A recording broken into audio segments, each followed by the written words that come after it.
Ese nkulamusizzaako mukwano gwange yonna gy'osinza okuba ng'otuwuliriza. Ate olowooza gwe basuubira mu Parliamentary Committee General Muhoozi Kainerugaba, Chief of Defence Force, gwe basuubira okulabikako mu kakiiko aka Parliament okuba nga addaddamu kajojijoji w'ebibuuzo ku ebyo ebintu ebitagenda bulungi ku bibanja bye ebya social media, ate kati tategeseewo okwekalakaasa.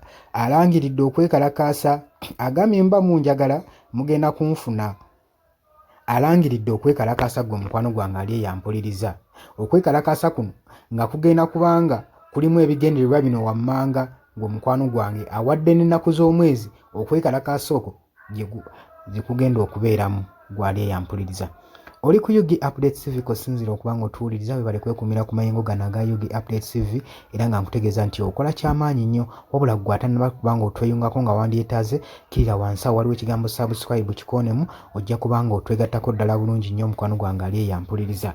General Muhoozi Kainerugaba, Chief of Defence era nga Special Presidential Advisor mutabani wa Mwami Yoweri Kaguta Museveni yatutte obudde n'asaba eri bannayuganda bonna abali mu Patriots okubanga bateekawo okutegeka okwekalakaasa eri Parliament. Yabakuutidde bategekeyo okwekalakaasa nga kugenda eri Parliament. Agamba lwaki teekawo okwekalakaasa kuno kugenda eri Parliament nti Parliament kye kintu ekijjudde abali b'enguzi. Ye institute muno mu Uganda gisabangako ejjudde obuli bw'enguzi mu ggwanga lyaffe lino. Agambye mbu olaba bano baggayi kye bakola bali mu Parliament naddala batula ku Parliamentary Committee bageza kwekkusa na kugaggawaza bo na bokka na bokka ne beegaggawaza saako n'okubba eggwanga erya US kye bakola.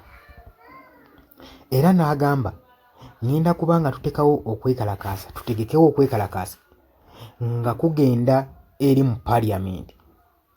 Era bagambye okwekalakaasa kuno demonstration eno ejja kubeerawo ng'ennaku z'omwezi 10 mu mwezi ogwa February ogwokubiri awo.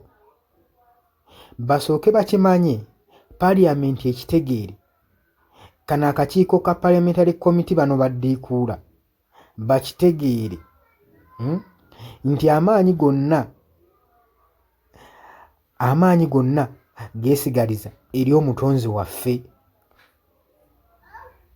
Amaanyi gonna geesigaliza eri omutonzi waffe era Katonda yasalawo eri amaanyi gaffe ffenna. N'agamba bano abasajja leka tubayigirize kye bayita people power, tubayigirize kye bayita amaanyi g'abantu kiki ekitegeeza. Nawunzika ng'agamba Mukama Katonda bannayuganda abakuume. Lwaki Muhoozi avuddeyo n'awandiika bino?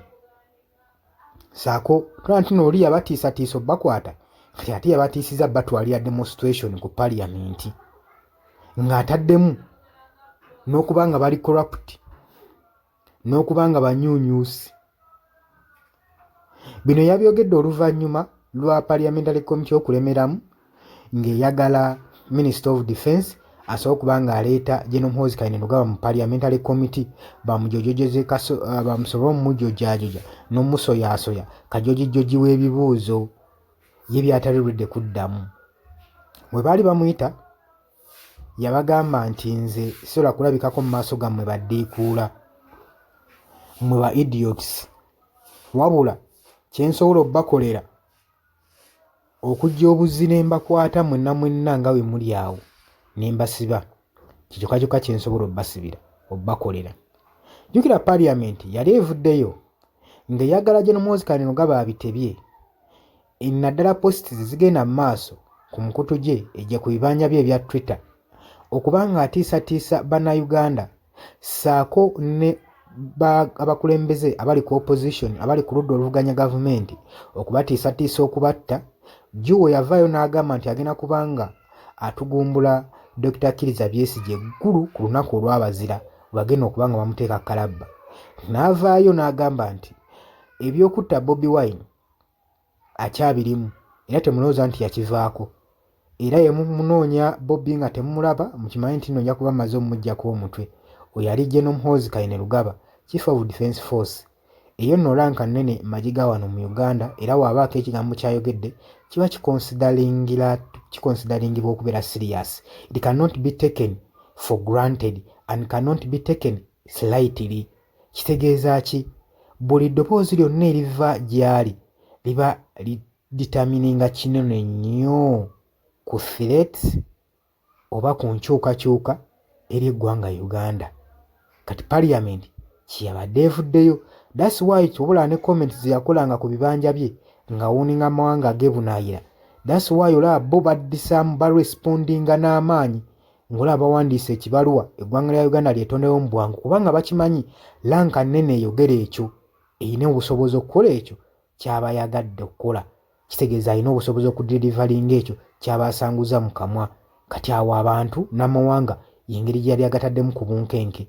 Naye olwano kati abagambye nti ngenda batwalira okwekalakaasa abantu bonna mwenna njagala munneeyungeko naddala mu ab'ekibiina kyange ekya PLU tugende mu maaso n'okuba nga twekalakaasa ali ku parliamentary y'eggwanga Uganda.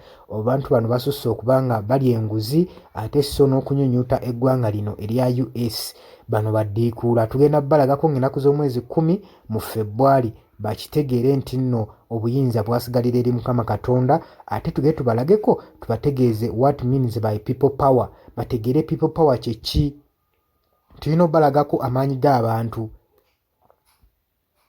Kati kino kyabatwalira kibayita amaanyi g'abantu. Ye bw'atyo bw'agambye. Olowooza ki ku nsonga eno gwe mukwano gwange?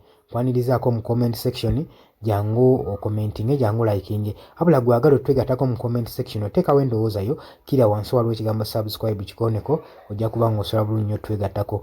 Mbaagala nnyo era mwebale kwekuumira ku mayengo gano aga UG Updates TV.